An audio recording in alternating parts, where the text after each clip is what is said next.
All right, deep divers, ready for today's topic. We're diving deep into some fascinating concepts that really affect all of us, so buckle up. Inherent powers of the state. You got it. And specifically, we're tackling police power and eminent domain. You guys gave us some great material to work with, too. Inherentpowers.pdf really gets into the nitty-gritty. For sure. And our mission today is to unpack these concepts, figure out not just what they are, but how they impact you, the listener. It's like peeking behind the curtain of government to see the gears turning. Exactly. So let's start with police power, often called the power to regulate for the public good. Which sounds pretty broad, right? It is. We've got this definition from Professor Freund, actually. He says, police power is the power of promoting the public welfare by restraining and regulating the use of liberty and property. So basically, the government can limit our freedoms, but there's a huge caveat. Which is? It's got to be for the benefit of society as a whole. Yeah. Not just for a select few or some random reason. Okay, so there are limitations. But even with those, the text really stresses how far-reaching this power is. It's like it touches every corner of our lives. From what we wear to how we drive, even to how high we can build our houses, it's all potentially under the umbrella of police power. Makes you wonder, where's the line?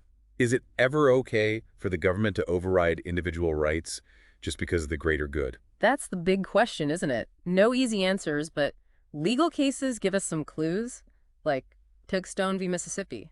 Remember that one? Refresh my memory. A bunch of folks had this ironclad contract to run a lottery for like 25 years. Then the state decided, nope, gambling's banned. So contract wins out, right? Legally binding and all. Not a chance. Supreme Court said even a valid contract can't stop the state from doing what it thinks protects public welfare. Basically, health and morals aren't up for bargaining, even if you got signatures on paper. Wow, that's serious power. Trumping contracts and all. But does that mean this police power thing is just stuck in time, unchanging? Not at all. It's dynamic, actually.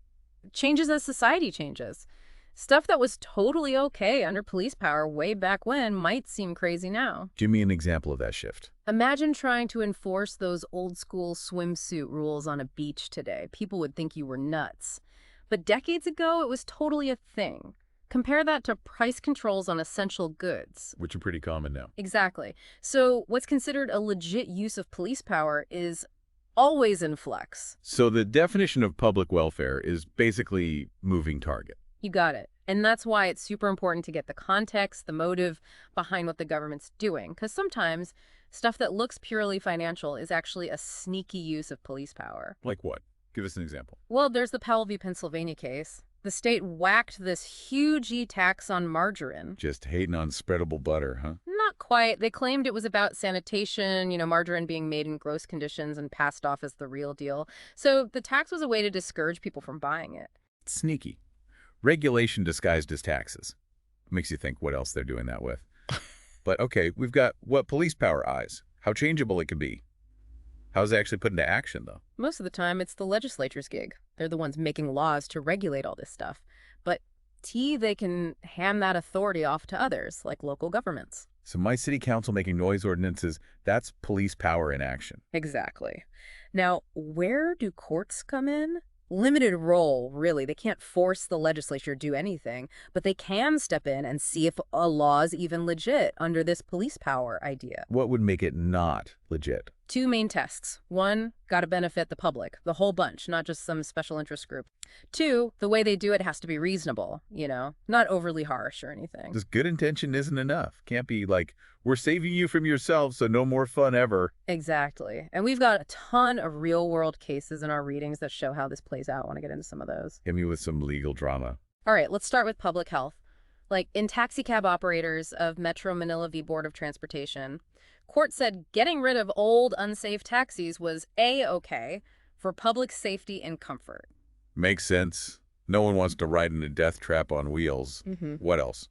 Then there's Department of Education v. San Diego. This one limited how many times you could take the medical board exams. Oh, interesting. Why'd they do that? The idea was if you keep failing, maybe you're just not cut out to be a doctor, and that's a risk to patients. So protecting the public trumps your right to keep trying.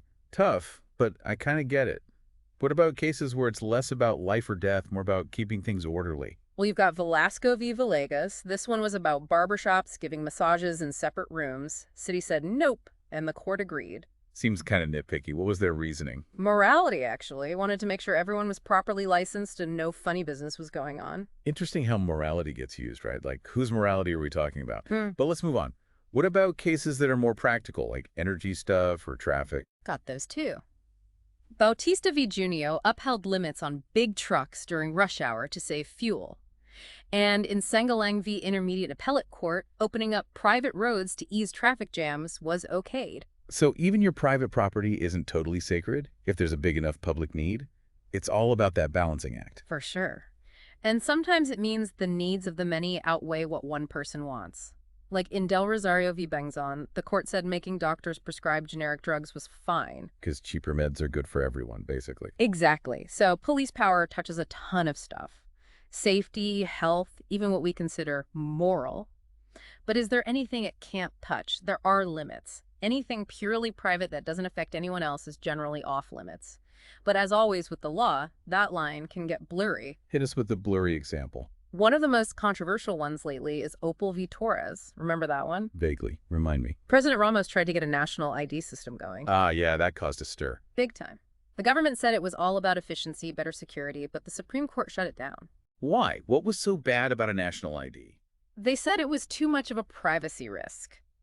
Basically, the good stuff it might do didn't outweigh the potential for snooping. So privacy trumped the supposed benefits.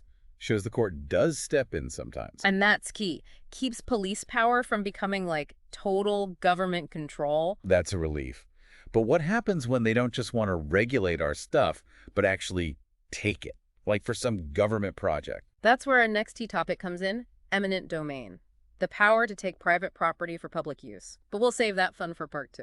So we've seen how the government can, like, nudge us on how we use our property with police power, right? But sometimes they need the whole thing, the property itself. That's where eminent domain kicks in, the government's trump card. Taking your stuff for the greater good, right? Well, it's not a free-for-all land grab. Our source material is clear. There are rules to this. Lay 'em on us. First off, got to be for public use, meaning it benefits the whole community, not just some pet project. And second, the government has to pay you fair and square. Okay. Compensation, right? We hear that term thrown around a lot. But who decides what's public use in the first place? Sounds kind of subjective. That's where it gets interesting. Most of the time, it's the legislature calling the shots. They're the ones saying, yep, we need that land for a new highway or whatever. But they can pass that power down the line. For like city councils and stuff? Yep. Local governments and sometimes even private companies. Hold up. Private companies can take people's property. That doesn't seem right.